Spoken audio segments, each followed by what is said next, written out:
everybody, welcome back. I'm Dorothy. I'm a professional astrologer, and you can find me on the web, nhastrologer.com. You can click on one of those little icons at the top of the video here, and that will take you right to my website. So thank you for joining me today. Today I want to talk about the month of July, and this is for those of you who are Capricorn. So first off, on July 1st, we have the full moon in the sign of Capricorn. So, hello, there we are, first house, right?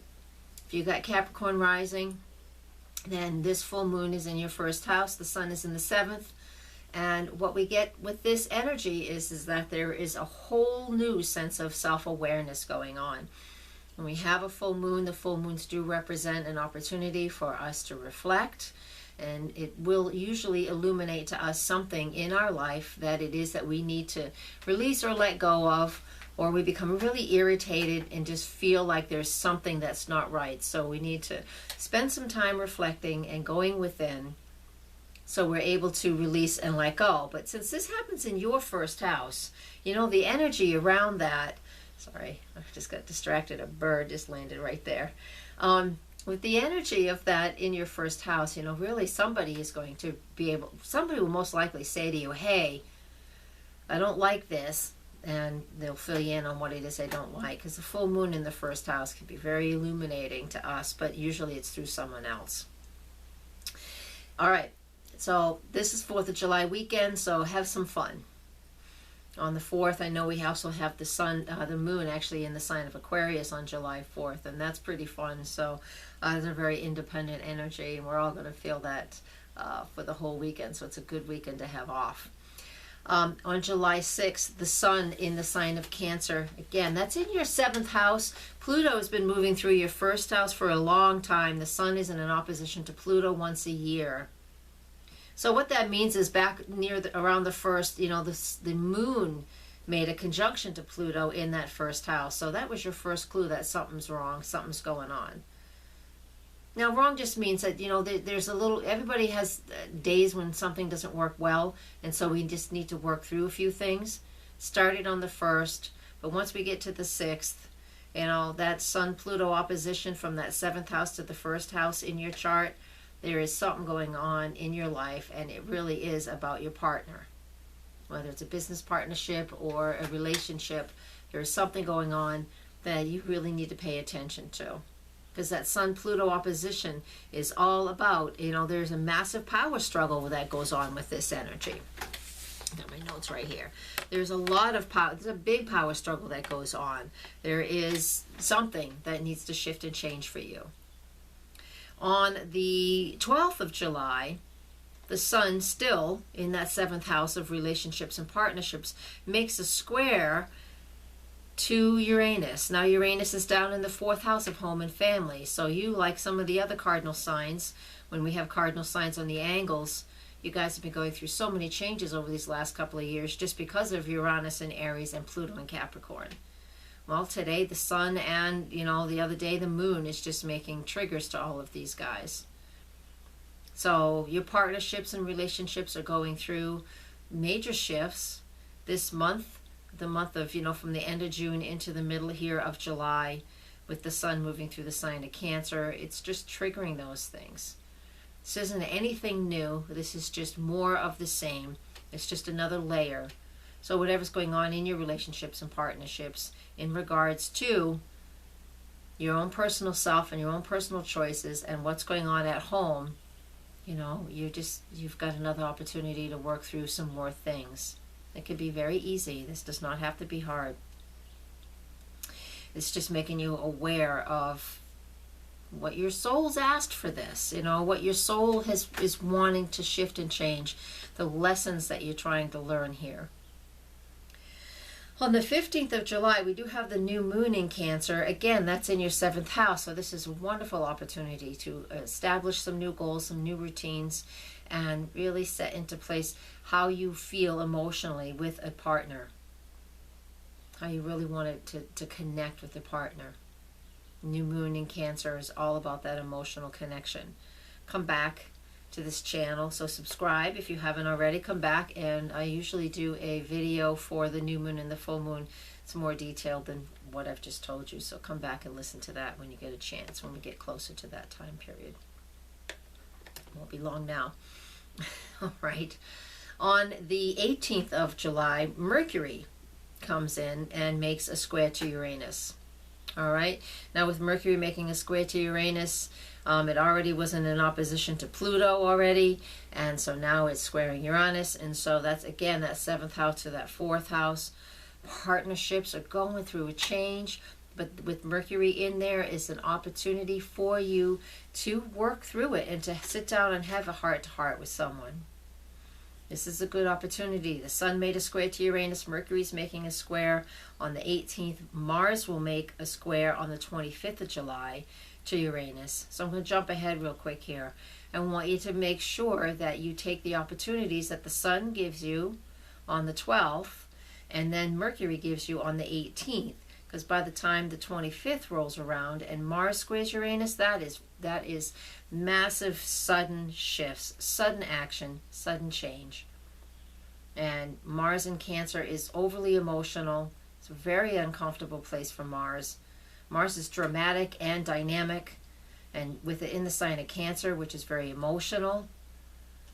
Especially those of you who have Mars in Cancer, you know what this is like. You know, you're an emotional person. Your life is an emotional roller coaster. But that's okay, 'cause some people don't have any emotions, and you have a lot. But when it makes that square aspect to where Uranus is right now, that means Uranus has been making a square to your Mars. Anyways, the point is there's a lot of excitement and activity. We're able to release that pressure earlier in the month on the 12th and the 18th with the other two planets, the Sun and Mercury, coming through here. Don't wait until the 25th and explode. Don't wait till then. Can, but you shouldn't. I'm going to back up to the time on July 22nd, and that is when the Sun enters the sign of Leo. And that goes on in your 8th house. So with Leo in the 8th house, the Sun moving through there, Venus is moving through that 8th house as well. There is some attention here on what your resources, your outside resources are, your financial resources. Outside resources is money you don't have to earn, but you can use it, like a mortgage, like credit cards, like a spouse's money, like inheritances. Can also represent taxes that we have to pay. But mainly it's those other things. Death, sex, taxes, that is the 8th house. So the Sun moving through Leo for the next month in that sector will highlight all of those things for you. It's through there once a month, the same time every year. On the 25th of July, though, same day that Mars makes a square to Uranus, Venus goes retrograde. And when Venus goes retrograde, she'll be retrograde till September 5th. Stay in the sign of Leo all the way till the end of October. Has been in the sign of Leo for the whole month of July. And so while she is retrograde in Leo, in that 8th house, you know, it is a financial situation here more than it is a a romantic relationship. Briefly, I've been telling all the other signs that when Venus is retrograde, it's not a good idea to get married because we're working on karmic relationships. But if you know you're working on a karmic relationship and karmic things with a partner, then this is a perfect time to commit or have a marriage. But that's what the relationship will be about when you commit during Venus retrograde. If you commit to a relationship during the retrograde, you're working on karma, your soulmates, and soulmates tend to work on things together. So a relationship could last 50 years or you know, one. But you work through your karma with each other. And you can work through it quickly, which is fine. But for you, Capricorn, this is going on in your 8th house, and that 8th house as well represents, you know, those outside resources, and Venus is a money planet as well as a planet of values, financial values, possessions, things like that. So there is a financial something happening for you, reevaluating your situation, whether you're looking at what your 401k looks like, your retirement, or you're looking at all the money you have, or you want to consolidate. There's something financial going on for you. Finally, I'm going to end with July 31st. On July 31st, we have the second full moon of the month. It's an astrological blue moon, yes. The only difference is this just on the same calendar day, the last calendar day of the month. Other than that, there's nothing majorly significant about a blue moon. It's just a saying. That's in Aquarius. Now, when we have a full moon in the sign Aquarius, Aquarius is an air sign. It's a fixed air sign. So when we have that full moon in Aquarius once a year, it means that we need to change our mind about something, or it's bringing awareness to us that we're really fixed in the way we're thinking about something.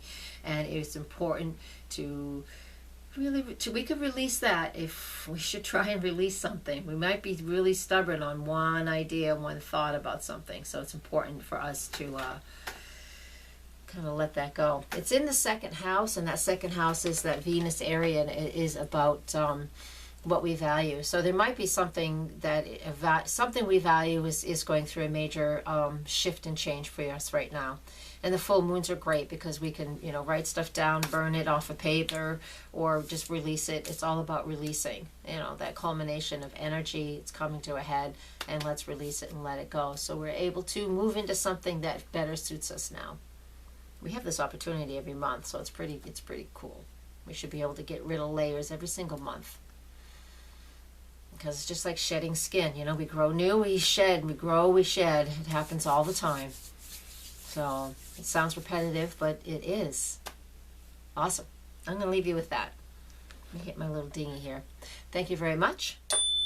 Please come find me on the web for any of services any way I can be of service to you. Thank you for listening. Thank you for watching. Please share. And blessed be. Yes. And namaste.